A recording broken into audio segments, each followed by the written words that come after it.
Pagtitipon para sa dakilang pamamahayag ng Iglesia ni Cristo sa Philippine Arena, kasado na. May live report si Eagle News reporter Mean Corvera mula sa Philippine Arena. Mean?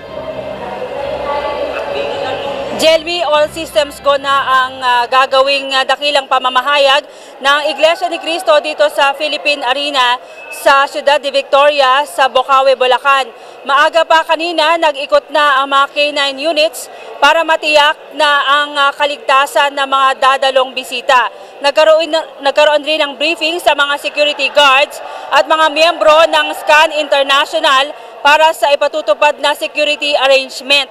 Kapansin-pansin na lahat ng upuan may nakalagay na mga tubig para sa mga dadalo sa pagtitipon. Kanina, puspusan rin ang ginawang pagsasanay ng INC Choir para na tinatayang aabot sa 100 at 1,600 katao. Ayon sa isa sa kanilang tagapagturo na si Michael Solitario, ang mga miyembro ng choir ay nagmula pa sa Metro Manila North, sa Central at sa Quezon City.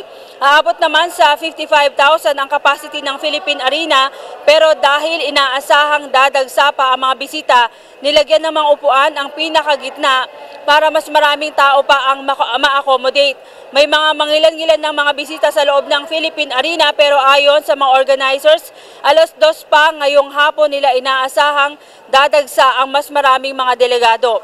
Kasama sa inaasahang dadalo ang mga celebrity at mga kilalang personalidad sa bansa. Sa ngayon ay maayos pa ang sitwasyon at nagkakaroon pa ng break yung mga security bago sila i-deploy sa iba't ibang bahagi nitong Philippine Arena. Yan muna ang sitwasyon mula dito sa Philippine Arena para sa Eagle News. Mean Corvera, I am 1 with 25.